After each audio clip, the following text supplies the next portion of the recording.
When Muhammad was about 25 years old, he had a major change in his life.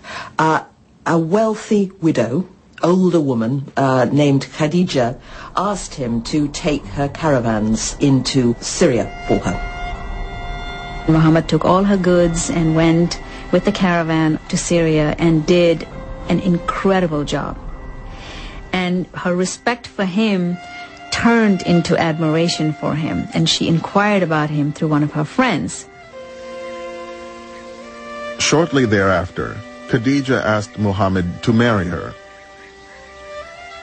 "I like you because of our relationship," she said, "and your high reputation among your people, your trustworthiness, good character, and truthfulness." And this is interesting because she's a very beautiful woman, but she's 40. She's moving into her maturity, and he's a 25-year-old youth. He's an orphan, and he accepts this proposal, and it's arranged through the family, and he does indeed marry her. And people have often said rather sneeringly that this was just a marriage of convenience on his part. He just married the wealthy widow for his own gain and profit. But there's no doubt in my mind that he deeply, deeply loved Khadija. Over the course of their marriage, Khadija and Muhammad had 4 daughters and 2 sons who died as infants. He was a family man and a successful and respected merchant. But as Muhammad approached his own 40th birthday, he was becoming increasingly restless and troubled by the problems of Meccan society. Within a few generations, they had gone from this kind of brutal existence in the Arabian steppes to becoming financiers, bankers, businessmen, merchants with a lot of money. And this was great, of course, and people were delighted, but it was a very disturbing time because the market economy demanded, as we know only too well in the West, a strong competitive streak. People no longer felt that they had to take care of the poor and the needy and the weaker members of Quraysh any longer. They had to make as much money as they possibly could. They had a marvelous society. They had a trading town. They were booming. They were doing business. They were living like an affluent society. And when you have an affluent society, the tendency is to become hedonistic, to look at, what are the pleasures of life? Muhammad would often retreat to the mountains outside Mecca to meditate. It was on one such retreat in the year 610 that Muhammad had an experience that would transform history. The Prophet used to retire from time to time into a hill called Jabal al-Nur, the mountain of light.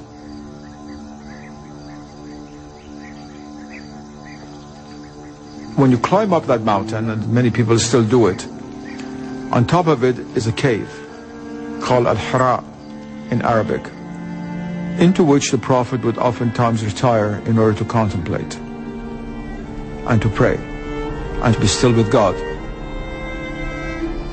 The coming of the revelation was an immediate act. The descent from heaven came suddenly. Muhammad was woken from sleep and felt himself absolutely enveloped by a terrifying divine presence. He says it's an angel that seemed to squeeze him in a devastating embrace, and it felt as though all the breath was being squeezed out of his body, and a voice said to him, "Recite." And Muhammad said, "No, I am not a reciter." The voice again said, "Recite. Recite." And then squeezed, as he said, almost beyond his endurance, Muhammad felt the first inspired words of a new scripture in Arabic pouring from his lips. اقرأ باسم ربك الذي خلق. That is, recite in the name of thy Lord who created. And Islam had come into being. And the Prophet, of course, having received the divine word, began to tremble and tremendous fear, because there's no common ground between the human reality and the divine reality. He ran out of the cave. When he ran out of the cave, he looked back, and the archangel filled up the whole of the sky. Everywhere you looked, there was Gabriel. Not just a single angelic image, but a presence, a being, a power. This is how the ineffable, incomprehensible, utterly transcendent, indescribable God makes itself known to us. This was something that really shook him to the very core of his being. And he goes down from that mountain and he is shaking. And I think it's shock. Here's somebody who's gone looking for this transcendent reality, and this transcendent reality is now replying. Muhammad was so shaken by this experience, he feared he might be possessed. He ran home directly to Khadija. And there he flung himself into her lap, and he said, cover me, hold me, until the terror had passed. Khadija was the person who reassured him. He said, have I become a kahin, a soothsayer? And she said, no, my dear, this is not what God does. This revelation comes from God.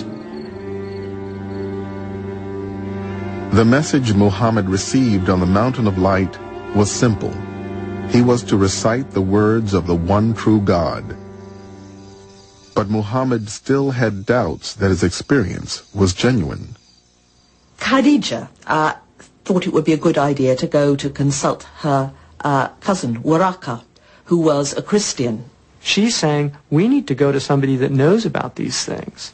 Because if you're told you're being given a message from God, well, there have been previous messages. So let's go ask Waraka, who knows the scripture. He knows the Torah and the gospel.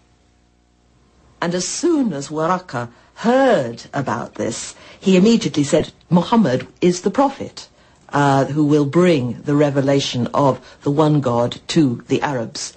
And he warned Muhammad that he would have a really rough time. He says, your people are going to reject you and they will chase you out of this city. This has never come to any human being except they were persecuted, because this is basically undermining the paradigm. And after a while, Muhammad began to realize that the messages he was receiving fit a pattern that he knew about from Jewish and Christian tradition as well, and that is that there are such things as prophets. There are people who receive messages from the divine, and that he began to realize that indeed he was one of them as well.